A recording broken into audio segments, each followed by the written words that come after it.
Thanks for joining us here on Autoline Detroit with our special guest this morning, Bob Lutz, the former vice chairman of General Motors, had also been at Chrysler, also at Ford, also at BMW. Great having you back here on Autoline Detroit. Always good to be here, John. And of course, we should point out one of the reasons we've got Bob here is he's just finished writing another book, this one called Car Guys versus Bean Counters. We're going to be getting into that in just a moment, and helping me to get into that are Csaba, the former editor of Car and Driver magazine. Great having you back here, Csaba. Good to be here, John. And also Peter Del Lorenzo, a.k.a. the Auto Extremist. Great having you here, Peter, Glad too. to be here, John, as always. Bob, what I find so interesting about this book is, yeah, it's about the automotive industry, but it goes beyond that, too. You really pick on American business schools and MBAs, Masters of Business Administration, because you say they've overanalyzed business. In fact, you say this is one of the reasons why America's lost so much manufacturing and does poorly in so many other businesses. That's true. I think the business schools have to bear a heavy guilt burden because my point is, ever since leaving General Motors, I've met a number of entrepreneurs, and I find that their approach to business is refreshingly simple.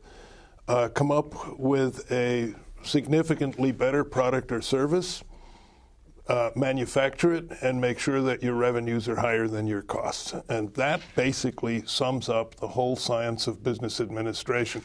But what's happened is there's been this almost deliberate intellectualization where people go to the business schools, they learn all these techniques and methods and analytical techniques and so forth, and it's always about divining the future. Recently I had lunch or dinner with a Chinese CEO, actually the CEO of Wuling, and he told me with some pride that China was putting in no less than 40 graduate schools of business administration. I said, boy, that's the best news I've heard in a long time. Well, Bob, didn't you run into the tail end of that when you were brought into General Motors by Rick Wagner? You were riding in just at the tail end of the P&G influenced era at General Motors, and you were still dealing with that when you stepped in. That was another failed model, and I saw it at Chrysler. We had Paul Sticht from RJR Nabisco, who talked Lee Iacocca into brand management at Chrysler.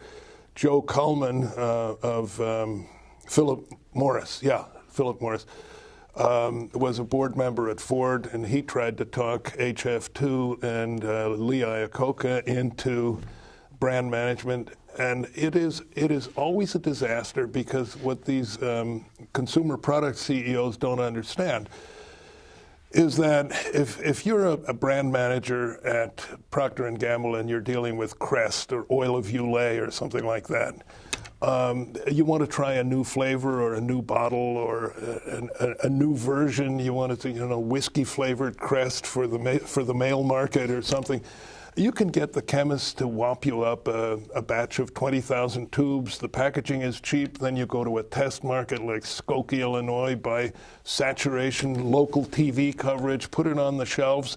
And if it flies, you can roll it out nationally. But try doing that in the automobile industry where there is no such thing as test quantities. You make the major commitment to design, engineering, lining up suppliers, manufacturing, and everything. So it's just a concept that absolutely does not work. And at GM, it was, of course, taken to absolutely absurd extremes where it was decreed that every brand would have certain identifying characteristics, like only Chevrolet was allowed to have 5-spoke aluminum wheels. Well, I wonder if anybody talked to the competition, made sure that they didn't use 5-spoke, which is a fairly common wheel configuration. Pontiac had to have those see-through headrests, the Volvo style, with the frame and the mesh in between. And at one point I said, why does Pontiac have that? Let's get rid of them. They cost $15 a car more, and there's no discernible customer value. Oh, you can't do that. That's a brand characteristic for Pontiac. And it was all this crazy stuff. Every Buick had to have some sort of sweep spear. Every Chevrolet had to have that chrome band through the front end. And it was just absolutely absurd. And the basic goodness or the proportions, shape of the car just didn't matter as long as you could check the box that all these foppish little brand characteristics were taken care of. I mean, it was collective insanity. You know, not to defend the MBAs, but the title of your book, Car Guys versus Bean Counters, almost struck me as a little misleading. It almost seemed like Car Guys versus the rest of the company. Because, well, you know, because there was one segment there where you went to some corporate meeting where the major goals of the corporation were laid out. And I think you couldn't even count how many there were, but there were somewhere like... I think it was a 6x6 matrix. Yeah, it was 30-some goals, and there were everything from be better corporate citizens to meeting diversity goals to cutting energy usage and building good cars and trucks. Offshoring suppliers. Offshoring suppliers. Yeah. But building good cars and trucks was only one of those 30. It was lost in the center someplace. Well, yeah, and that to me seems to be even more the heart of the problem. But that's true, but guess who puts that stuff together?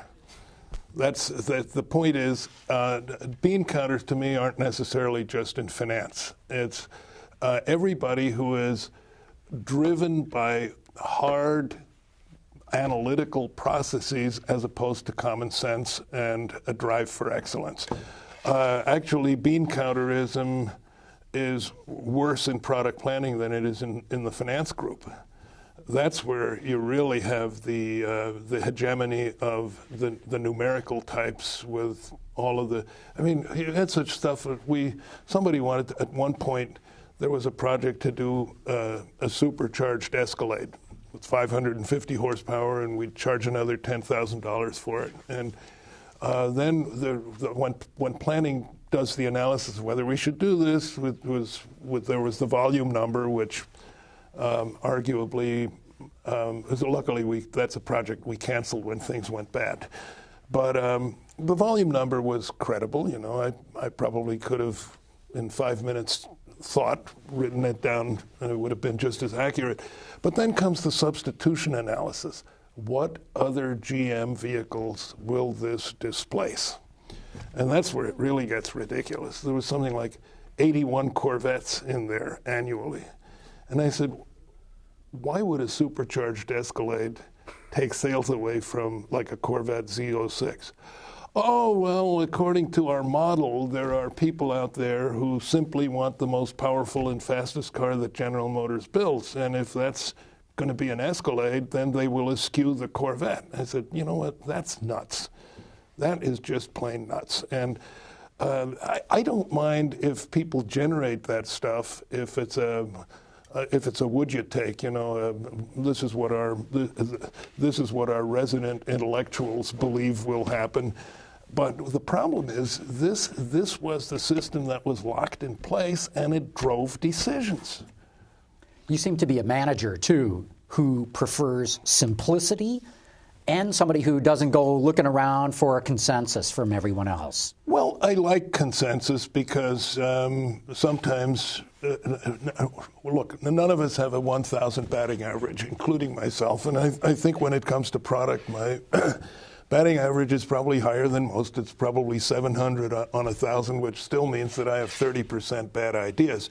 And then when that happens, I like it when people argue with me and talk me out of it. And that happened occasionally at GM. As I describe in the book, the GMC XUV, remember the long wheelbase Envoy with that sort of roll-top desk, lamella roof that would retract, you know, shades of a Studebaker wagon of a couple of decades earlier. And always shown with transporting grandfather clocks and trees. I mean, imagine roaring through town with an upright grandfather clock sticking out the top of you. Anyway, that was one of the programs that when I got to GM, Rick Wagner said, you know, go through the product plan and cancel what you think is bad. And boy, there was a lot of bad stuff that I just put extra, like you should have seen the 7-passenger Saturn Vue. I mean, that had to be seen to be believed. This had a rear end extension. It looked like one of those old Dodge 18-passenger church vans, you know. I mean, it was absurd. Nobody would have bought it. And I said, why do we even do something like that? well, senior management has said from now on, every SUV we do has to have a 3-row version, and the only way we can do it in the View is with this.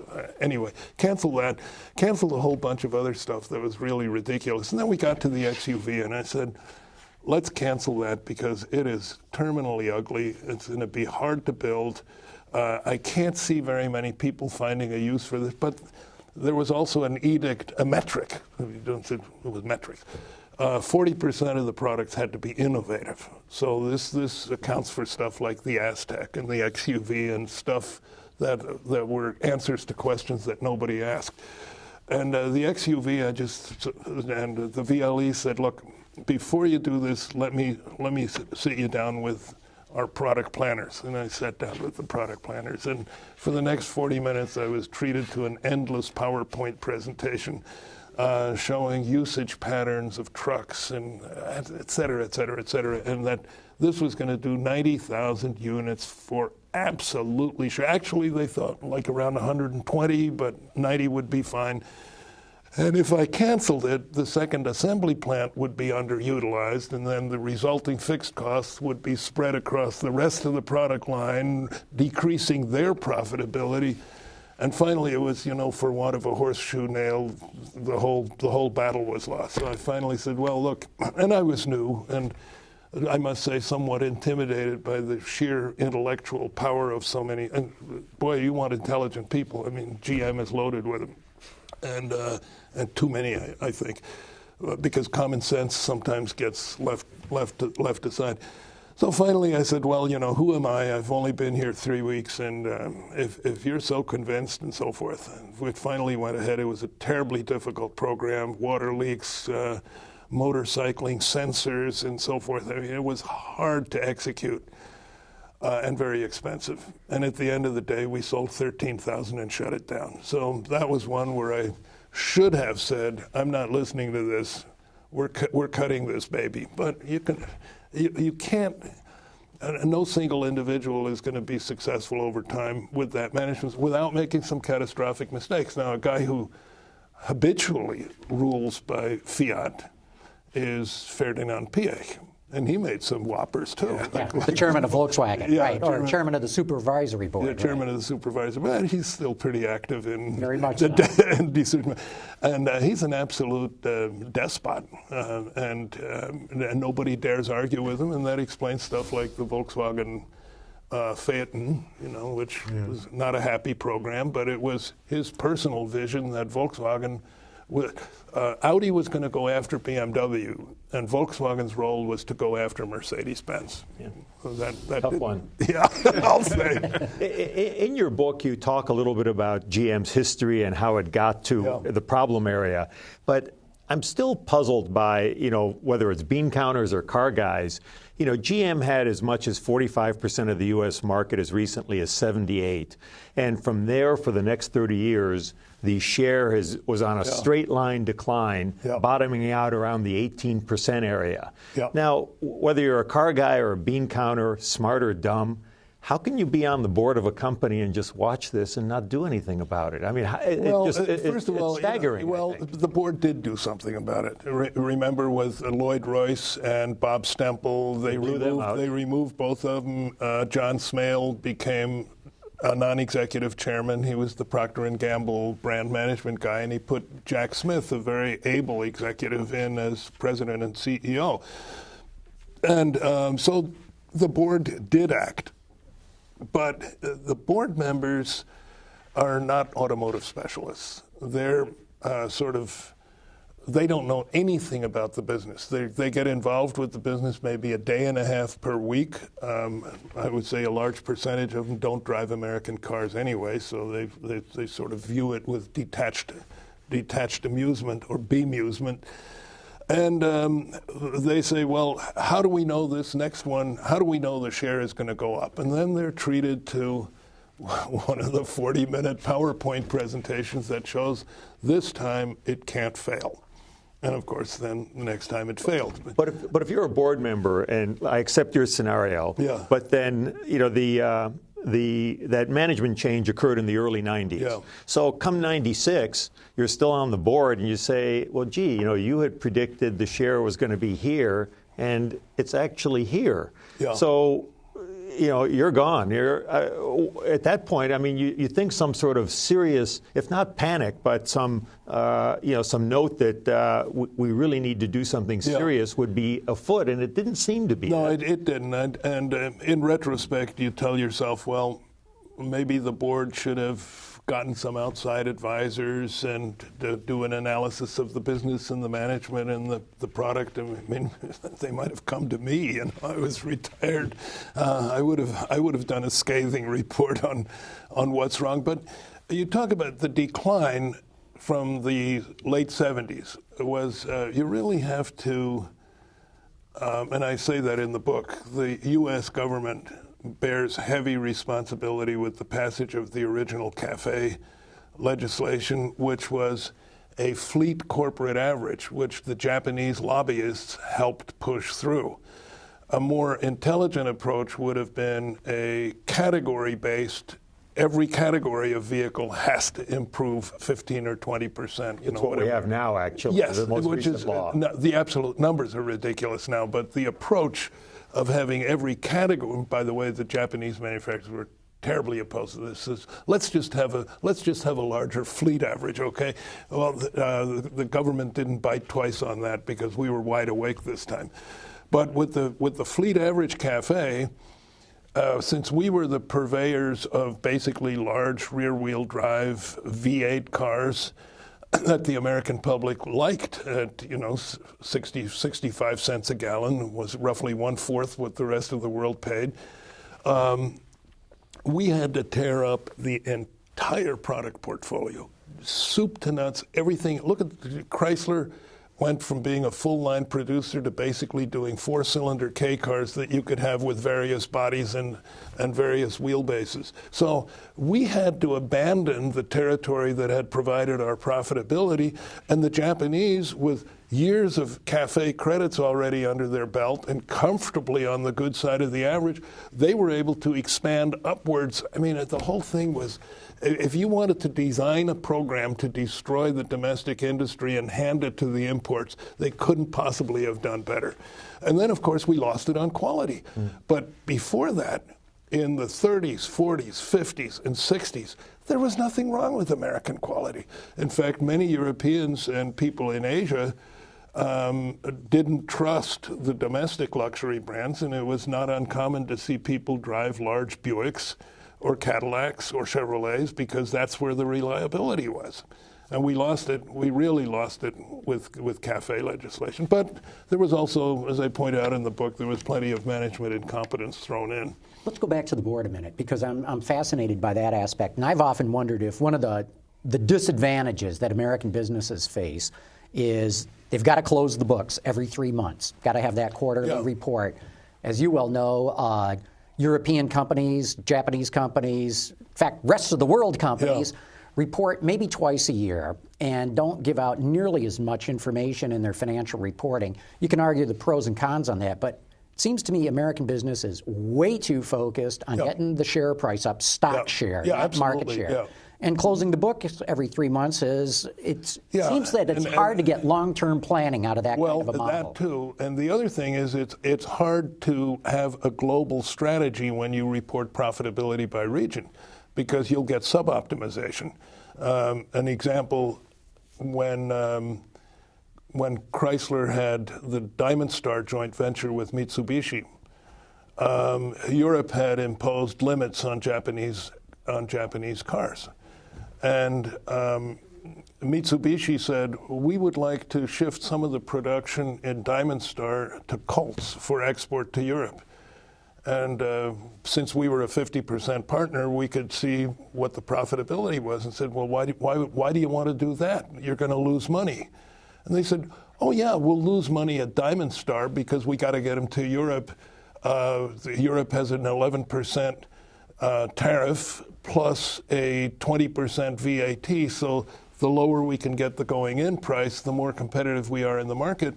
And believe, you have to take our word for it, but we make money on those in Europe which more than offsets the loss that we take on them in the United States. Well, if you report profits, and so from a global standpoint, that was an intelligent strategy because those colts could come in without being subject to the Japanese restrictions.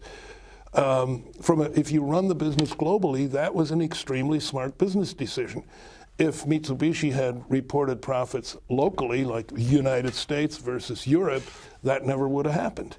It was when we did the original Pontiac GTO, I mean, not the original, but the one in the early 2000s. The most of the wasted motion and discussion was over transfer pricing.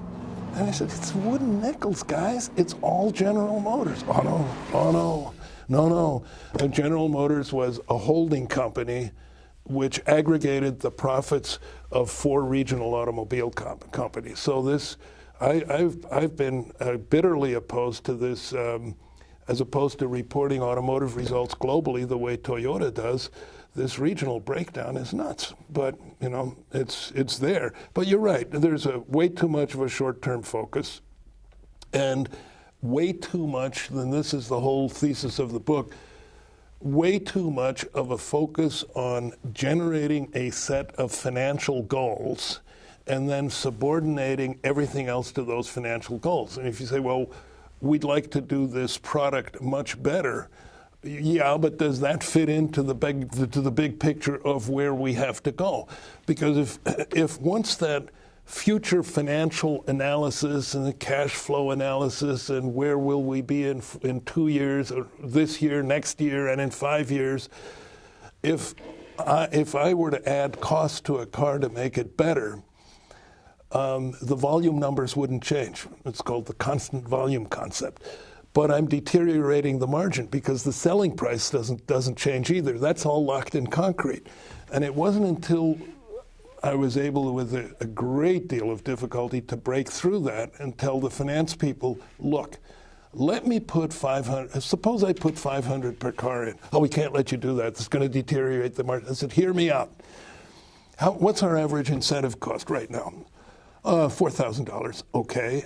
What if we put 500 into the cars and make them much better and more attractive, and the incentives go to $2,000? Wouldn't we be $1,500 ahead? Well, that's farmer's math. We can't accept that.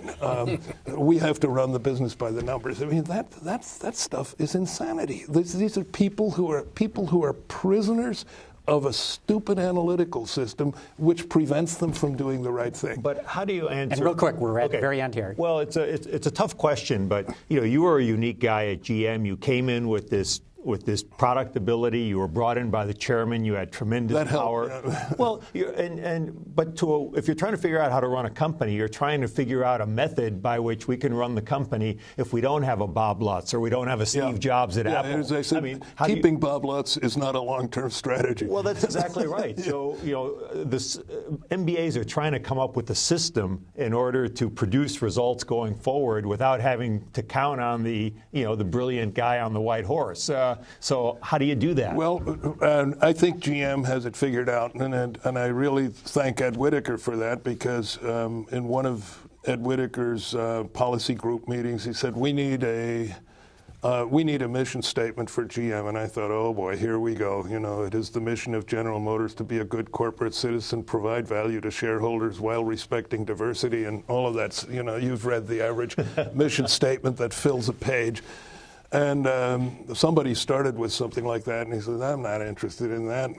I think we ought to just say the mission of General Motors is to build the world's best cars and trucks. Design, build, and sell the world's best cars and trucks. And we all said, wow, I said, works for me.